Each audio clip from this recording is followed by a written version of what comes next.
Концепт Соина е интерактивна емисија во која авторката и водител Иванка Додовска разработува актуелни теми од современото македонско општество. Емисијата има за цел да прерасне во вистинска работилница на знаење и размена на искуство од областа на политиката, образованието, историјата, религијата и безбедноста, кои ќе имаат позитивно влијание врз развивањето и унапредувањето на општествениот диалог кај слушателите. Концепт Соина. Понеделник од 17 до 18 часот на Радио Слободна Македонија. Добро вечер, почитувани слушатели. Вие сте на Радио Брановите на Радио Слободна Македонија, најубавото радио во боја во Република Македонија. Се надевам дека убаво го започнавте овој убав 7 декемвриски понеделнички ден. Секако утре имаме голем државен празник, кој што е воедно и верски празник на сите православни христијани. Еве оваа мала кратка пауза во текот на ова, значи втора практично декемвриска недела, последна, значи последниот месец од годината во која што можам да ја забележам дека имавме навистина еден турбулентен период. Многу нешта ни стана јасни, уште многу нешта останаа да ги расчистуваме во наредната година, во 2016-та. Од таа причина, а и од многу други, како и секој понеделник во истиот термин, ве поканувам на повторно дружење на Концепт Соина. Сега предлагаме на убава музичка номера и се враќаме назад во студиото. Имаме денеска навистина многу интересен соговорник и за кој што ќе чуете малку подоцна. Почитувани слушатели, ние сме повторно назад на Концепт Соина. Јас сум авторот и водител на емисијата доктор Иванка Додовска. Како што ви кажав и на почетокот, оставив како една мала така загадка да бидете помало исчекување за мојот денешен соговорник. Секако дека тој не треба премногу да се зборува за него, доволно е само да го споменете неговото име и ќе ви биде јасно дека станува збор за еден исклучителен македонски општествено-политички деец, се уште млад човек во својата, се уште не достигнат зенит на својата општествено-политичка кариера. Мој драг соговорник денеска, почитувани доктор Филип Петровски. Добро вечер. Добро вечер. Благодарам за поканата. Чест ми е, Филип, што сте вечерва со моите слушатели со мене во Радио Слободна Македонија, посебно во Концепт Соина, бидејќи навистина има многу работи за кои што мислам дека е созрено времето и би можеле да продискутираме. И секако знам дека моите редовни слушатели многу ќе ги интересираат дел од овие прашања за кои што денеска сакаме еве да ни дадете ваше ценето мислење и секако нели има нашата почитувана македонска јавност да го слушне јасниот и дециден став на она млада енергија која всушност делуваше во создавањето на самостојна, независна и суверена Република Македонија, како и во оние протагонисти кои навистина верува во унитарниот концепт на државата, како и во значењето на македонскиот национален и културен идентитет. Секако сите тие, како и многу други атрибути го сочинуваат ликот и делото на Филип Петровски. Оттаму моето прво прашање е токму така како што и ве представив. Вие сте представник на младата македонска либерална пролет. Изминативе 2 декади сте сведок на општествено-политички процеси и секако сте активен учесник во голем број на политички процеси и настани. Па од тие причини ме интересира какво е вашето мислење за актуелната политичка состојба во Република Македонија. Со задоволство сум тука и поздрав за вашите слушатели. Македонија поминува низ еден мощне тензичен и значаен политички момент. Обидот за насилното рушење на македонската влада на 17 мај, организиран од страна на СДСМ, Сорос и Канвас, за среќа на државата не успеа. Меѓутоа, дека се смирени и дека се помириле со тоа дека не успеале, не сум сигурен, затоа што истите деструктивни сили се уште делуваат. Јас не би ги подценил, тоа се луѓе кои што се на еден пат да исполнат ветување кое што е платено од странство, да ја разнебитат Македонија. Истите тие ликови немаат свое национално чувство, немаат точка од која што не би се повлекле кога е во прашање Македонија. Тоа се ликови кои што сметаат дека промена на име е банална работа. Тоа се ликови кои што сметаат дека федерација е нешто сосема прифатливо. Тоа се ликови кои што мислат дека ако се во фотелјата, тогаш е прифатливо и Македонија да се распадне. Затоа сметам да се врзам на првата реченица дека ова е исклучително значаен политички момент за Македонија, момент во кој се случува притисок за насилна промена на структурата на државата. После пропаѓањето на 17 мај и тој обид за државен удар кој што беше осуетен во Куманово предходно на 9 мај со ликвидирањето на добро организираната група терористи кои што беа убацени во Македонија за помош на опозицијата за да ги изведат своите терористички намери, слично како во Париз, и за да ја ослабнат македонската полиција и за да го остават овој простор овдека пред владата не бранет. Значи, сме и мораме да бидеме будни дека се случуваат многу дезинтегрирачки процеси кои што сега после насилното обидување од 17 се сменети во ново руо. Меѓутоа дека некој се откажал од тие намери, не. Што мислите, на што се должи таквиот антидржавен, антинационален карактер?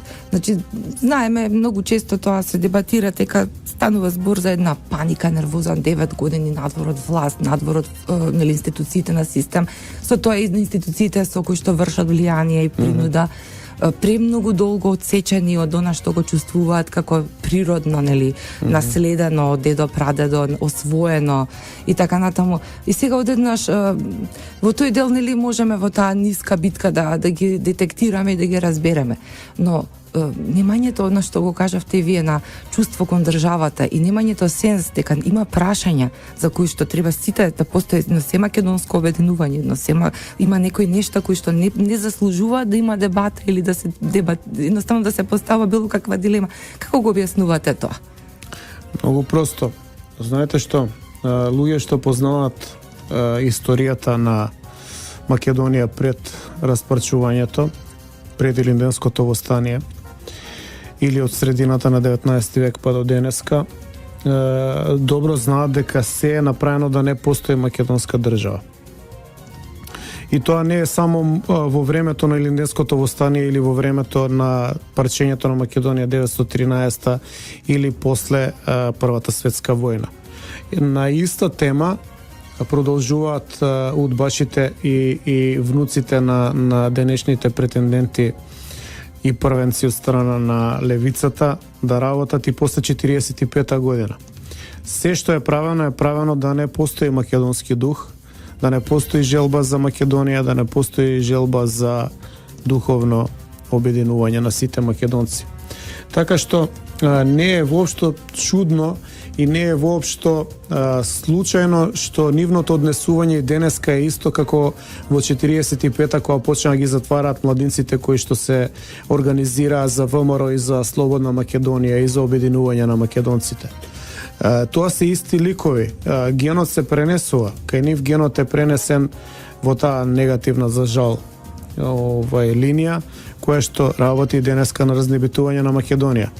За жал добро се замаскирани, се представуваат како невладини активисти, како граѓански активисти, како либерални активисти, како борци за правата на хомосексуалците, лесбијките, транссексуалците и што све не, само за да не се открие нивното вистинско лице, дека се тоа луѓе кои што се спремни на се, а дека не ги интересира македонското национално суштествување. И во таа смисла, јас повеќе пати сум зборувал со повеќе луѓе, вистинско чудо е што постои Македонија и нема објаснување, бидејќи се е правено да се уништи.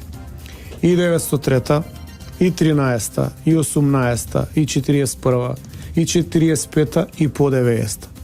Значи, во еден историски контекст се случи невообичаен процес со формирањето на нашата држава, а сега во последните 10 години, доаѓам на тезата што ја развивам, се случува едно невообичаено силно зајакнување на македонското здраво национално ткиво.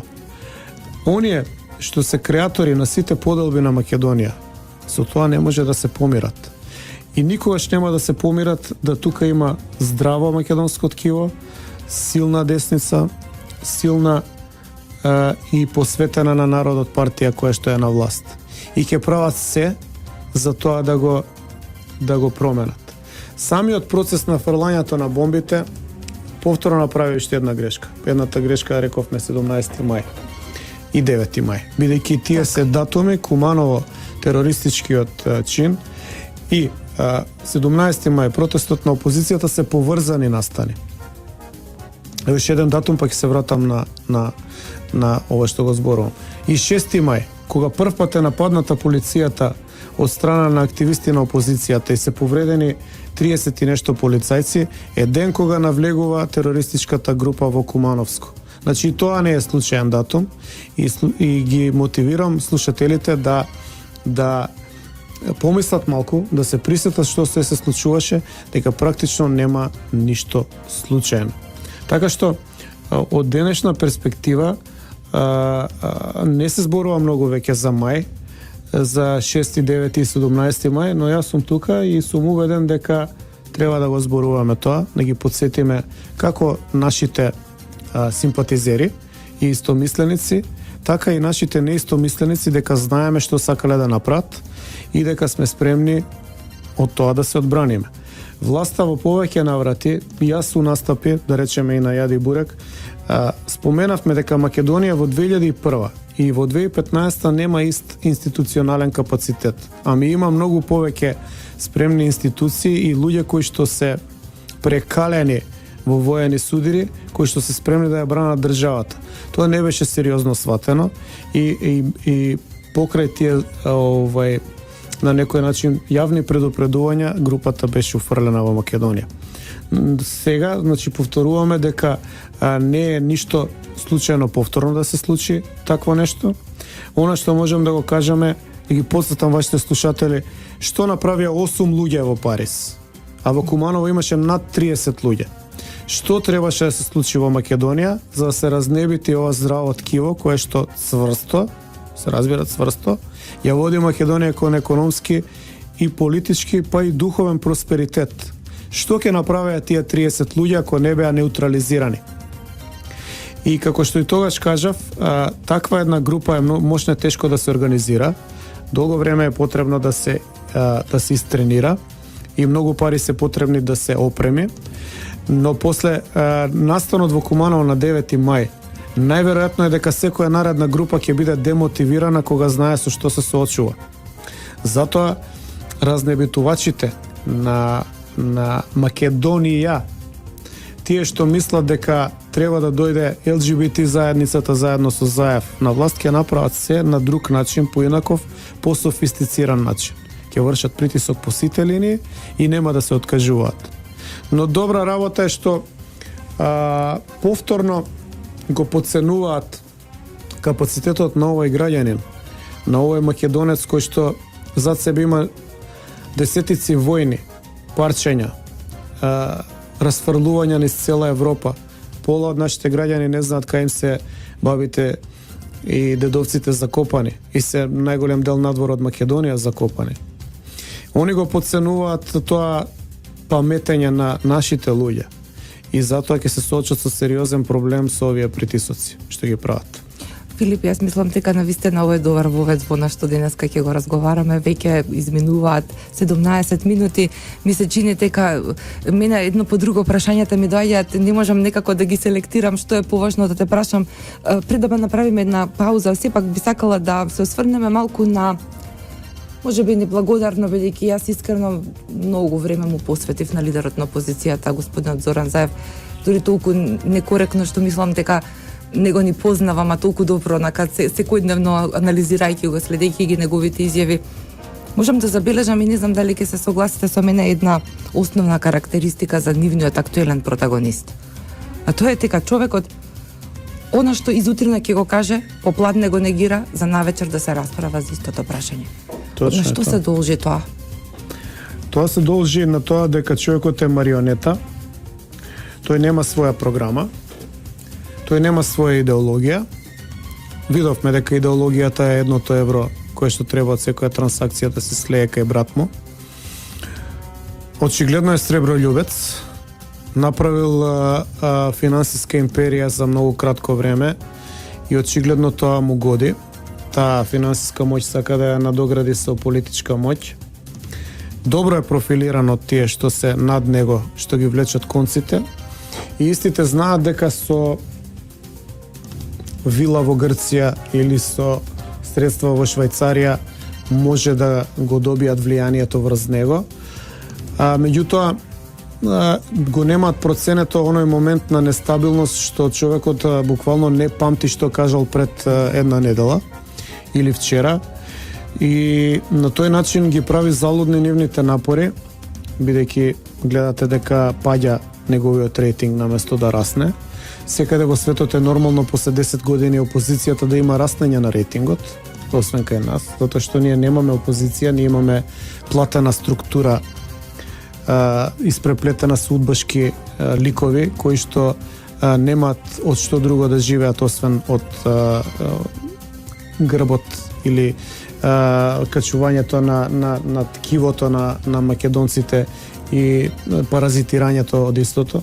Така што човекот, иако е многу изинвестирано во него, на вистина нема капацитет да го спроведе тој план, и мислам дека таа нервоза што ја има кај него, бидејќи очигледно му соопштуваат, не си консистентен, внимавај што правиш, има и советници. Таа нервоза, тој обид да внимава кај него, бидејќи има лимитирани интелектуални капацитети, доведува да прави уште порадикални грешки. И тие грешки на крај се претвараат во една гротеска.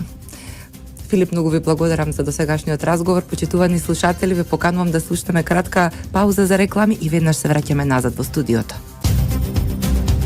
Еден е повторно назад, почитувани слушатели, во Концепт со Ина. Денеска дебатираме со почитуваниот доктор Филип Петровски на една навистина интересна тема која што не засега сите нас, сите еднакво, значи сме погодени од прашањето за тоа како ќе ни опстане нас државата и на каков начин сите ние ќе успееме да ги пребродиме сите овие стили и харидби со кои што секојдневно се соочуваме. Доктор Филип Петровски, вие имавте многу интересно размислување околу внатрешно политичките случувања, особено дадовте еден нов агол или ново светло фрливте. Јас со моите почитувани колеги, кога дебатирам, посветуваме внимание на кумановските настани, но не во волкава димензија како што вие ни ја представивте денес. Отаму би сакала да се задржиме уште малку на внатрешно политичките случувања. Секако дека насекаде ни светот постојат различни видувања во однос на тоа кој концепт би требало да биде поуспешен за да се води државната политика. Да. И секаде во светот постојат различни видувања. Некои се за полиберален однос и во економијата и во општественото битисување, некои се за поконзервативни вредности, заштивни така натаму, и тука има илјадници варијации на тема. Ние како општество кој што се стремиме да го примениме комплетно либерално-демократскиот принцип на функционирање и владење на правото, стремејќи се кон интеграциите, едноставно тежнејќи да се изедначиме со она што е Западна и Централна Европа, не чувствуваме голема разлика, можеби освен во начинот на нашите плати во однос на живеачката, дури ми се чини дека и во некои работи имаме се уште многу позитивни работи задржано, кои што таму се некако стерилизирани или изгубени со текот на годините. Но мислам дека сме уникатни во однос на тоа кога станува збор за некои основни прашања, колкава разединетост постои внатре во македонското политичко ткиво. Споменавме малку и на почетокот. Вие ги кажавте дел од причините на што се должи истото. Но повторно еве би сакала во интерес на нашите слушатели да се осврнеме на тоа и да го разгледаме едноставно прашањето како е можно некој да има резервна држава. Или како е можно некој да се роди во Македонија, а да тежне кон некоја друга централа, или да мислите дека има опција на некој друго место, или не знам, каков е тој код кој што не разединува, и дали само економските причини, дали можеби на лукративните моменти се тие кои што влијаат, или има некоја патологија?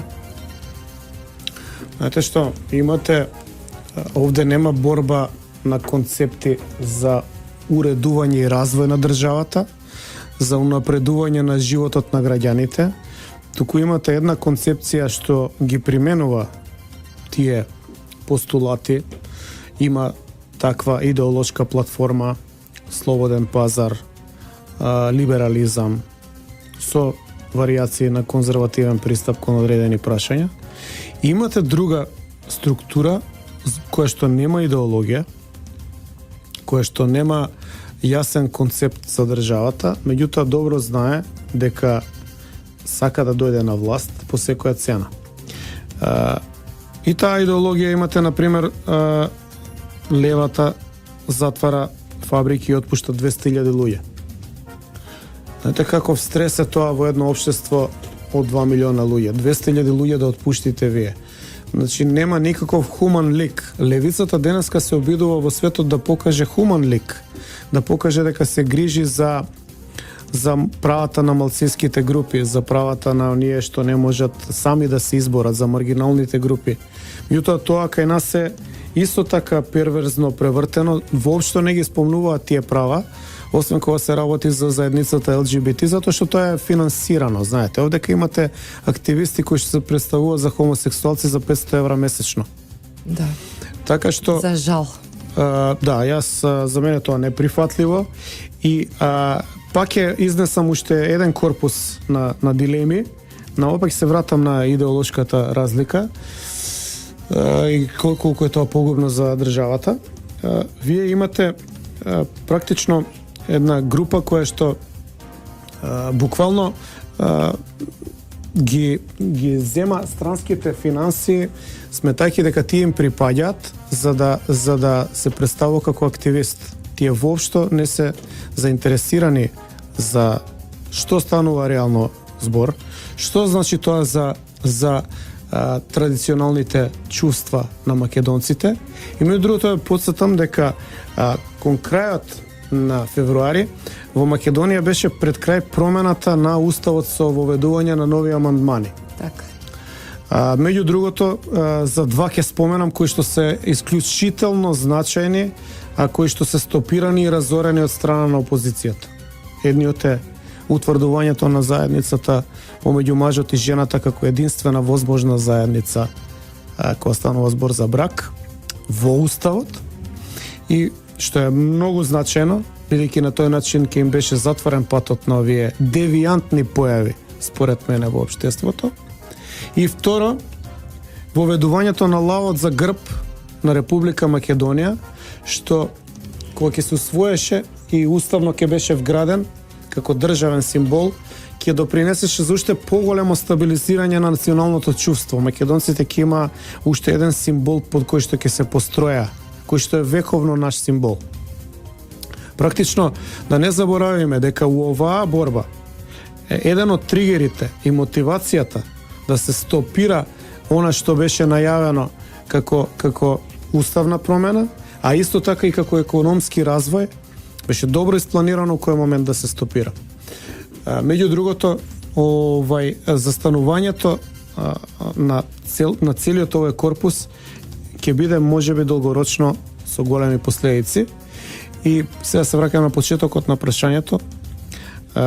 Практично, вие немате борба на идеологија, ви имате една цврста и здрава идеологија која што владее со Македонија, која што на 6 мај беше наградена од страна на Европската комисија со изјавата дека се очекува Македонија да има најголем економски раст во Европа оваа година.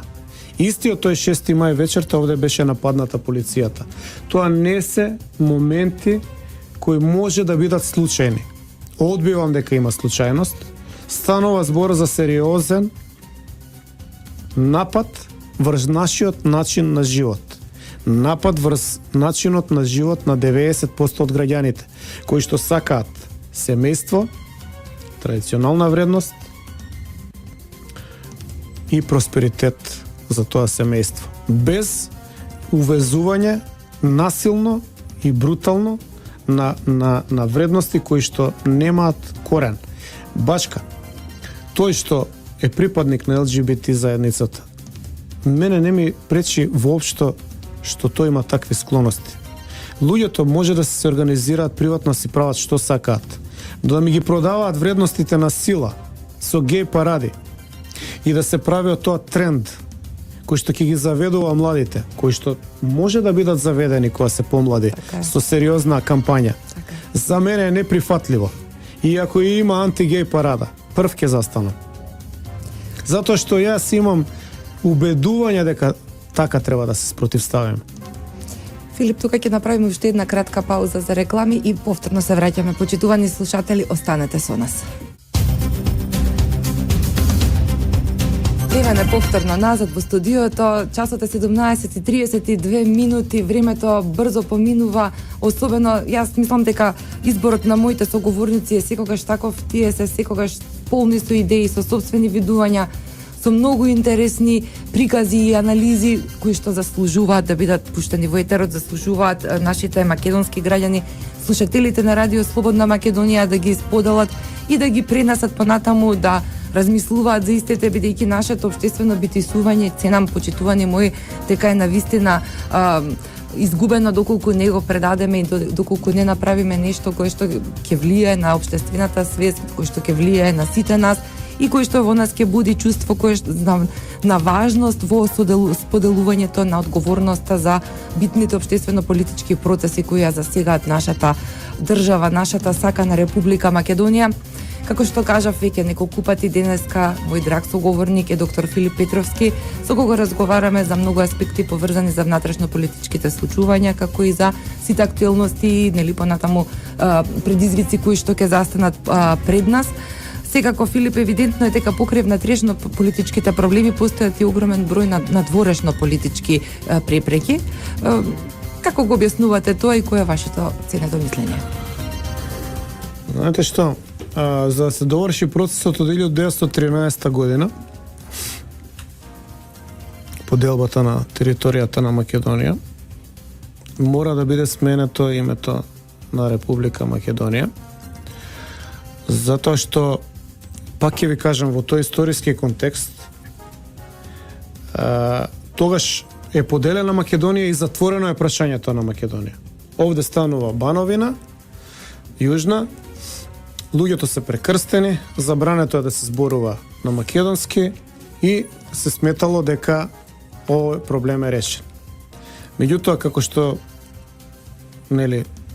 непланирано станало, таа животна енергија на овој народ преживеала се и се возроди во 90-та година во своја држава. Па така во 90-та година стана проблем името. Инаку претходно не беше проблем името, затоа што се сметаше дека е затворен проблемот на Македонија. Ја ќе ви кажам еден помалку познат детаљ. 1903 година постои декрет од султанот со забрана за употреба на името Македонија, баш пред Илинденското востание, затоа што се сметало дека ако се врати употребата на имињата на вилаетите, ќе се уништи процесот на формирање на политичката единица Македонија, односно зрењето на свеста на македонските жители, граѓани, на македонците и со потребата за својата држава. Па после тоа следуваат, знаете, сериозен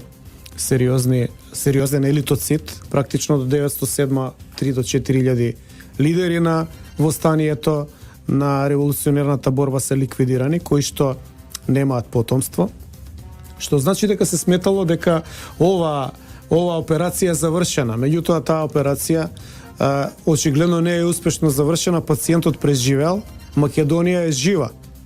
И Македонија не само што е жива, Македонија е силна. Луѓето се Македонија. И сега, поради тоа, вие имате голем проблем на Балкан. Земајќи го во контекст Блискиот исток, бегалската криза, новата студена војна помеѓу Америка и Русија, вие имате едно отворено прашање кон кое што сите ќе изразат епицентрален интерес. И затоа очекувам дека овдека ќе има неподносливи притисоци од странство да се прифатат одредени аранжмани и да не се им укожа на тие што ја водат државата, бидејќи имаат историска шанса, ама повеќе одговорност, да издржат на потребите и желбите на македонскиот народ. Денеска слушав за преамбулата. Така. Се најавува повторно промена на преамбулата. Да ги подсетиме граѓаните 2001 како беше. Тогашниот председател Трајковски достави до нас, јас бев пратеник тогаш, еден корпус, готов предлог за промена на уставот, и точно се сеќавам дека во преамбулата 2001 година беше избришан македонскиот народ, првиот предлог, и беше напишано како предлог дека таа е држава на сите. Да. Граѓани. И граѓански концепт. Значи, избрише. Јас тогаш реков не, и една група на храбри пратеници, кои што сум убеден дека историјата ќе им го даде местото што го заслужуваат. Јас ги чувам сите материјали и ќе ги објавам. Ние рековме не, ваква преамбула нема да помине и ние нема да гласаме за целиот рамковен договор. Јас инаку и не гласав за 5 од амандманите, иако имав надчовечки притисоци и дури едно време и бев елиминиран од македонската политичка сцена поради тоа. Кога рековме не на таа преамбула, дојде Солана, кој што беше, да речеме, втор човек во Европа по моќ. Тој беше, нели, во тоа време беше на друг начин структурирана Европската комисија и практично тој беше како што е, да речеме, Џон Кери во Америка, како шеф за надворешна и за одбранбена политика. Така. Значи не е баш соодветна споредбата, меѓутоа укажувам дека имаше многу сериозна моќ, можеби не им беше јасно на луѓето, затоа што цело време го спомнува, а никој не објасни никогаш која е неговата сила. Тоа што дојде да не вразуми нас пратеници, радикали, така не нарекоа, меѓу нас таа група бевме јас, Данило Глигоровски, Воја Стојановски, пратеникот на ВМРО што почина во сообраќајна несреќа од Битола, Ѓорѓи, Томе Стојановски. Ние бевме таква една група вака по, да речам, со тврд пристап. И јас му реков тогаш, господин Солана, дали вие знаете дека во Рачиново се пука и се слави вашето присуство во Македонија? И тој го напушти состанокот, но мощно кратко траеше тој состанок, меѓутоа сватија дека таа преамбула нема да помине. Тогаш беше даден втор предлог, преамбула, дека Македонија е држава на македонскиот народ и на делови од народи на другите народи што ги има во Македонија. Таа беше некоја, да речеме, поблага варијанта и очигледно дека, сега зашто го зборам ова вака екстензивно, очигледно дека во 2001 година тој некој си Питер Фейт не завршил работа, па сака сега повторно да го отвори тоа прашање. Оти на нас во 2001 година ни кажа сега ќе смениме уставот за да престане војната и ќе им се даде права на албанците, затоа што они се сметаат обесправени и кога ќе се донесе тој рамковен договор, се ќе биде во ред, затоа што они ќе ги добијат правата што ги бараат. И навистина со тој рамковен договор они се интегрирани во целото општество. Ја не можам да се сложам дека албанците немаат министри, дека немаат пратеници, дека немаат директори, дека соодветно на капацитетите немаат ангажман во било која општествена активност. Меѓутоа, ако е целта да се промени преамбулата за Македонија според најавата на Геровски да биде федерализација, што значи можност да се даде на одреден народ да се отцепи, тогаш навистина тој некој си од тогаш не ја завршил работата и сега повторно најавува дека ќе се врати. Она што загрижува е што експоненти во оваа игранка се Геровски од една страна како идеолог и медиумска тупаница на СДСМ, а од друга страна е господинот Заев како лидер на опозицијата, како што се представува сам себе. Значи, они не се борат за демократизација, они се борат за уставно преуредување на Македонија. Од оној проект што го имавме во февруари за поставување на лав, за цементирање на заедницата и други проекти и други промени што беа предвидени позитивни за едно доизградување на уставот, вие сега сакате да ја однесете сосема поинаква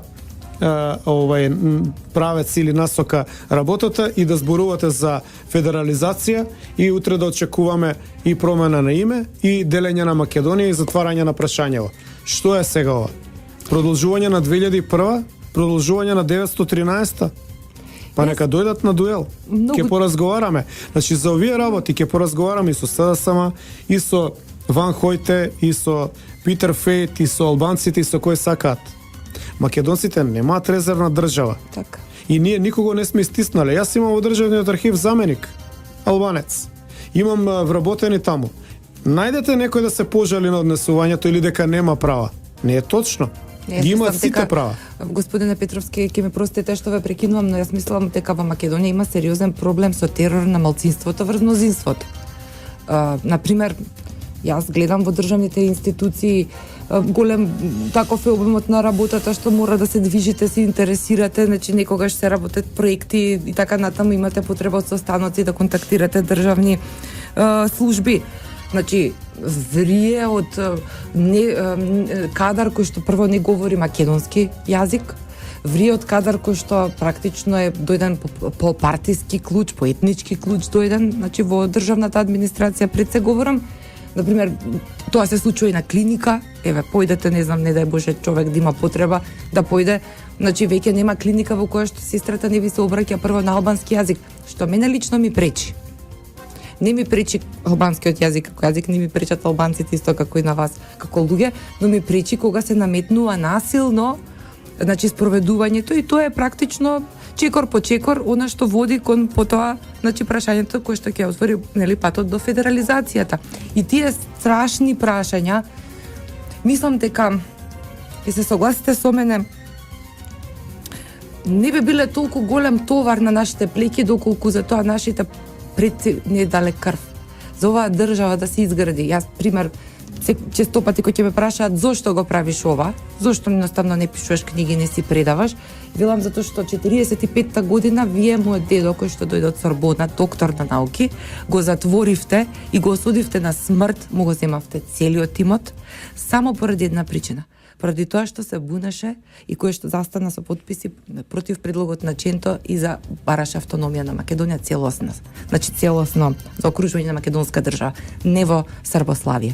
Заради тоа изгинаа над 10.000 луѓе во 3 години.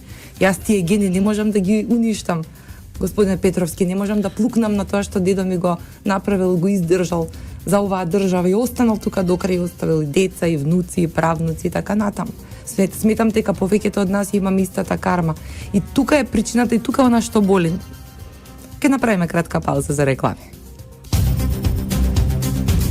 Почитувани слушатели, нашиот разговор со почитуваниот доктор Филип Петровски некако доаѓа до самиот крај. Остануваат уште многу работи кои што би сакала, Филип, да ве прашам. Мислам дека навистина има за што многу да се говори. Не е еден проблем и можно е сложено и има многу аспекти кои што би можеле да се зафатат, но секако времето е толково колково што е. Еве, и одамна не сме имале прилика да позборуваме, можеби нашите слушатели знаат, можеби не. Ја раководите една од најзначајните институции во Република Македонија, тоа е Државниот архив на Република Македонија. Како да кажам, вие сте клучарот на тајните на Македонија, имате огромна одговорност на вашите плеки, едноставно раководите со институција која што има особено значење во секоја земја во светот, каде што има сериозен државен систем. Директорот на архивот на државата е едноставно како четврти или петти човек, едноставно третиран со посебно обезбедување и така натаму. Вие се движите слободен, значи институциите треба да се задоволни од сето она што го чувате и го работите, но секако би сакала да ни кажете кои се вашите активности од кога го превзимавте архивот, што правите таму, што планирате во иднина да правите и така натаму. Најавивте една изложба интересна, видов изутринава. Но така, кажете ни по-конкретно. Задутре ќе отвориме меѓународен симпозиум на тема Македонското прашање и Првата светска војна. Ќе имаме гости од 4 држави, ќе трае 4 дена и очекувам од дискусиите на учесниците да произлезат сериозни нови елементи и сознанија на ова прашање. Од проста причина што се поголем број на истражувачи, историчари сметаат дека убиството на Гаврило Принцип на Фердинанд во Сараево е само повод, а всушност незадоволството од поделбата на Македонија е основна причина за почетокот на Првата светска војна. И ова делува сензационалистички, леле, еве сега сами си придаваме на значење, меѓутоа станува збор за меѓународни историчари. Значи не се тоа луѓе од Македонија, не е тоа Филип Петровски, тоа се историчари кои што не се директно засегнати, но кои што објективно го промислуваат тој процес и ги гледаат сите тие случувања во еден континуум. Нели, незадоволството на Австро-Унгарија од тоа што и се спречува излез на Јужното море и поделбата на Македонија, тоа е мощна сериозна тема. За жал во Македонија мощна е минорно третирана. За мене е тоа чудно. Не ми е јасно зашто не се посвети повеќе интелектуален напор од страна на нашата интелигенција да се расветлат токму овие работи. И поради тоа и пријавив и научен труд на оваа тема, ќе ги издискутирам овие работи, а ќе има уште неколку луѓе од Македонија. Истата вечер ќе отвориме изложба во технолошкиот креативен центар на Телеком на плоштад, каде што ќе може со музика, со слика и со текст уште еднаш да се проживее тој период. И морам да нагласам дека целиот овој настане под покровителство на претседателот на државата, господинот Иванов, што му дава и посебна тежина, со тоа што сметам дека поставувањето на добрите односи со Турција, голем дел од делегации од меѓународните учесници се од Турција, мислам дека тоа воспоставување на сериозни односи може да допринесе за отворање на одредени архиви или поточно фондови кои што се уште недостапни за нас, и исто така евентуално откривање на артефакти поврзани со македонската револуционерна борба, Илинденското востание, крвавите настани пред и после Илинденското востание, кои што ако пристапиме раскомплексирано после 110 години може да представуваат елемент на некакво историско недоразбирање, но денешно заедништво, бидејќи припаѓаат не само на Турција, туку и на Република Македонија. Така што мојата акцентирано посветеност е на тоа, да ги отворам некои фондови кои што се недостапни. Пред 2 недели во Стокхолм за прв пат ги отворив фајловите на воените лица присутни по Илинденското востание во Македонија. Станува збор за 15 на кутии материјали. Мощно непознат факт е дека тука имало присуство на шведски офицери.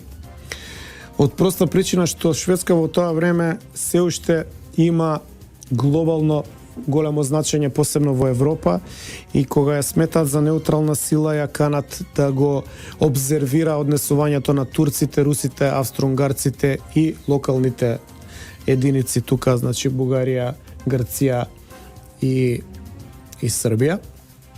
Практично тие офицери запишуваат све што виделе на терен, го запишуваат односот на сите заинтересирани странки од еден објективен и неутрално стојалиште, што на некој начин представува за нас изворено откритие, бидејќи не се отворени повеќе од 100 години тие кутии, декласифицирани се, биле тајни на времето, и јас нарачав копии да ги донесам во Македонија. Се надевам дека ќе значат многу за историската наука и воопшто за македонците.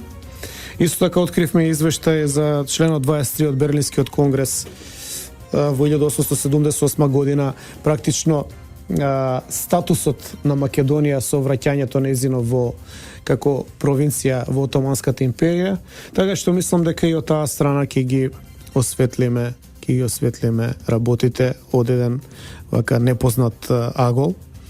И се она што го правиме, распрскани се доста луѓе, истражуваат во странство, нарачани се материјали, неодамна добив доста материјали и од околните држави.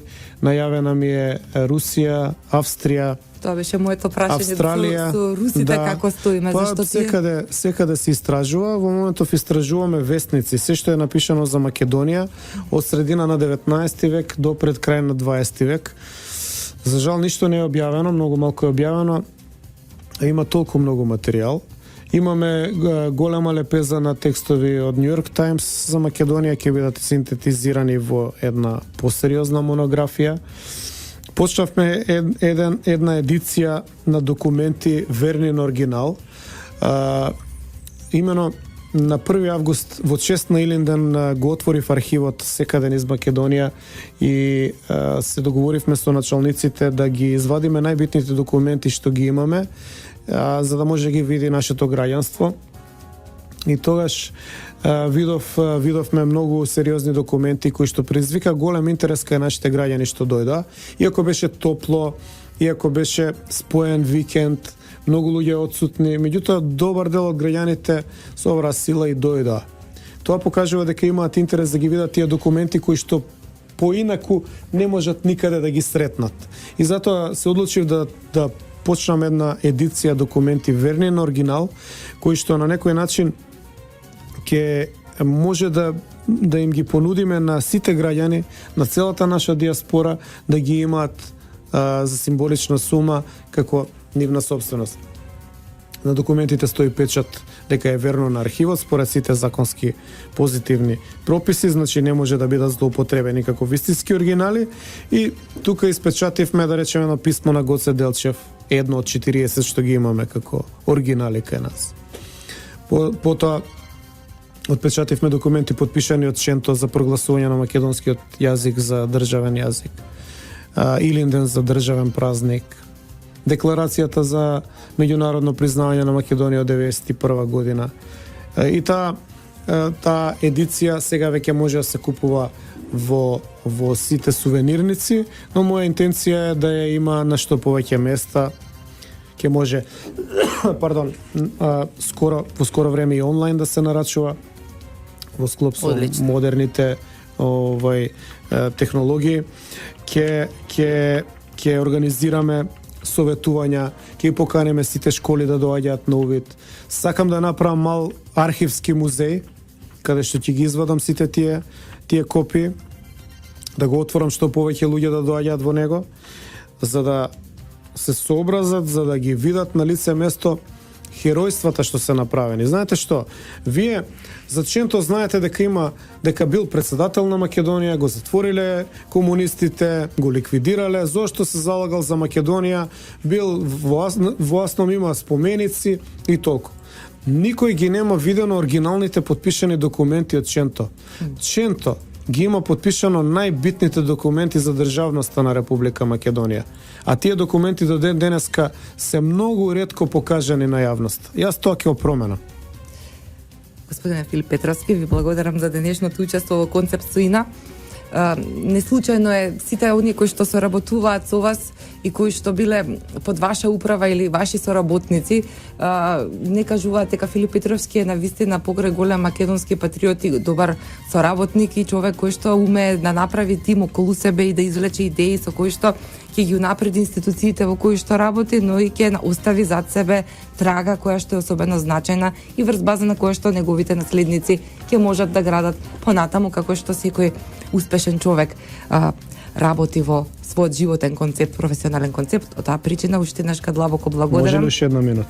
Ајде уште една, зашто мораме веќе да се одјавиме во режија ми титка. Имам свидетелство за храброст со мене, подпишано од Чакаларов, за македонски четник, на кој што му се потврдува дека учествувал во одредени битки 903 година, 8 јуни, по стариот календар.